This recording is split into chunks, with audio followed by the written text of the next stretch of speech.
keep an eye on for me, will you? Just in case. How you doing, folks? So we're going to follow on from, so let me double check this. Boom. Yeah, that's better. Had a funny feeling my head was going to be there. So we're going to follow on from Gareth's talk yesterday of his diet life. And this talk was triggered by something my friend Andy McKenzie put up yesterday. It was a wee article he put up saying over 50% of the UK population do not know what to do in a gym, which is pretty staggering, to be honest. Like 50% of the whole population don't know what to do in a gym, which is madness. But yet we still spend £10, £15 a month going to gyms, not knowing what we're doing. 23% are too embarrassed to use the equipment, and many adults do not know how to advance the workout they're currently doing. Okay, so the reality is, when you need to be able to progress a workout in order to continue getting results, whether that be through volume, through weight, through sets, reps, slightly changing the exercises, completely changing the program. You need to know the ins and outs, and you need to have that knowledge to know when to change things, when not to change things, when to increase weight, when to increase reps, when to increase total volume, all these things. And that's what you pay people like us for, because we know these things. But a lot of people just do it themselves, and then they wonder why they're not getting the results. But what happens when they don't get the results? Well, you're working your balls off basically, and you're beating yourself to death, and you can't get it right. And it leads to desperation, and you're going to be desperate to do anything. Loss of motivation. A lot of people stop because they just don't see the results happening, and turn to quick fixes. And this is what I'm going to talk about today: the quick fixes. Now, most guys I know want a few things. They're training to get a six-pack, get some muscles, they get some respect, and they get some attention from the ladies. Girls, on the other hand, girls will say, I want to be skinny. Why you want to be skinny, I have no idea. Skinny is not healthy looking. It's pretty disgusting in my opinion, but that's everyone's entitled to their opinion. Some people like it, some people don't. I just don't personally like it. Toned, they say, and listen, a lot of things, girls say toned. What is toned? Well, toned is just basically losing enough body fat and building enough muscle that your muscle definition shows through. So toned and ripped is basically the same thing. It's just a nice feminine way of saying ripped. Toned. Okay? Weight loss, compliments and attention. I'm going to go back to the weight loss. Compliments, girls want compliments, girls want attention, like normal people. But the weight loss, this is the one I really want to focus on today. Weight loss. What is weight loss? Well, as I say here, if you're just looking at weight loss, I can cut your arm off and you can lose half a stone quite easily. You cut a leg off, lose over a stone. It's not a problem. You're going to be lighter on the scales.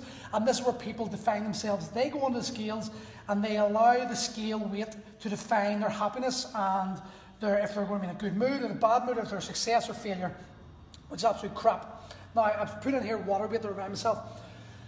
Was a professional fighter for a long time, trained a lot of professional fighters for a long time, and there was guys I witnessed in a week cutting like easy 23, nearly 30 kilos of weight in 1 week, and all they'd done was drink water and water loading. There's special parameters. They get into baths, hot baths, salt baths, drained all the water out of them. But they weighed like they would walk in the cage at 77 kilo, walk into Weightman at 77 kilo, and walk into the cage the next day at over 100. So the weight, the one trying to say is the weight does not really matter. Girls are focused so much because of the social media aspect of the magazines, the TV. We're focused so much on weight as the defining factor of success. When the reality is, it should be how your clothes fit, are your clothes feeling looser. It doesn't matter if you're half a stone heavier, if you're looking better. This is what girls need to realise, and it's this fear of building muscle. Oh, I'm going to get too big. You're not going to get too big. The amount of girls I see telling me they're getting big traps, big shoulders, big arms, and it's madness. They're not, because they haven't got the testosterone in their bodies to produce that type of growth. A lot of guys, now don't get me wrong, there are girls out there taking steroids, and they will increase. You'll see these girls in CrossFit and physique models, and a lot of them are doing gear. It's their sport, and that's it. But you can't define yourself, you can't judge yourself on them girls thinking you're going to get that, because them girls are they're chemically enhanced. The reality is, it takes a guy a long time to build muscle. They work pretty hard at it. And guys have got like 40 times more testosterone than women. So and testosterone is the building block of muscle. So if guys find it hard to build muscle, girls are going to really struggle.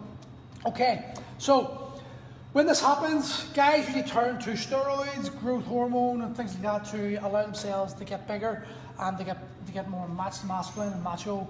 While girls, because they want to get smaller usually, they turn to the quick fixes.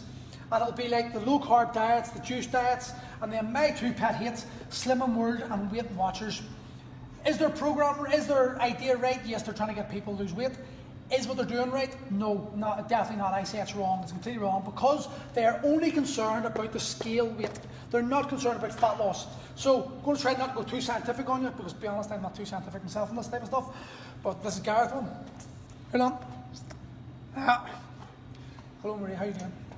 So 1 pound of fat is 3,500 calories. Okay, that's really pretty simple. Fat is a very calorie-dense fuel source. Okay, so it's like 2.25 times denser than carbs and protein.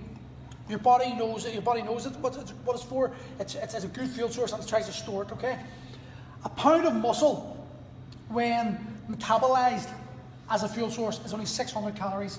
Okay, try to hold on. Try to follow this. So usually to lose a pound a week, you have to go into a calorie deficit of 3,500 calories. That works out 500 calories per day. So you've got to be eating 500 calories less than your body requires to maintain that shape. Okay, so you're going to lose weight. Now, hypothetically speaking, because this can't happen, but if you were to lose 100%, a pound of 100% body fat, it would be a pound of weight. Okay, so, but if you were to do it with muscle, 100% muscle, it would equal to 5.8 pounds. Because, like I said, muscle is not as good a fuel source as fat.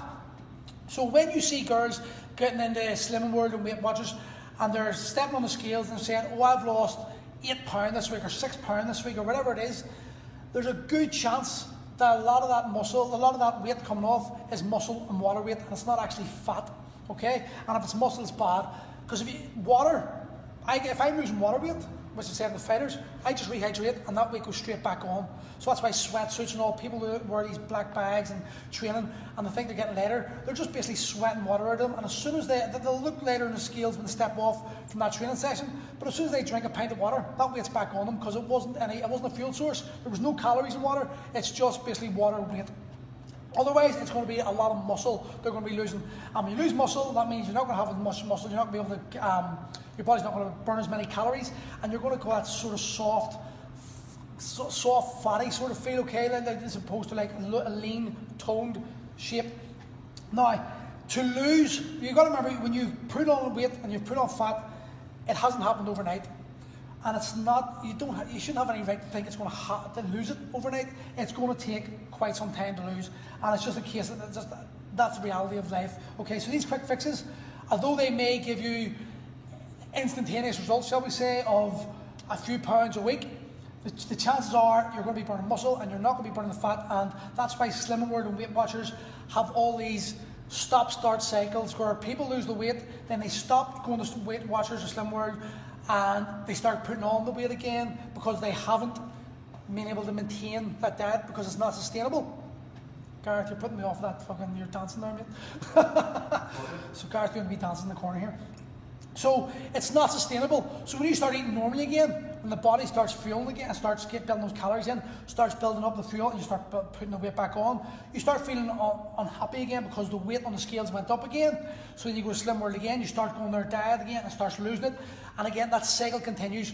And you get into that mindset of not being able to accept that it's going to take time, and you knew it happened before very quickly, so you want it to happen quickly again.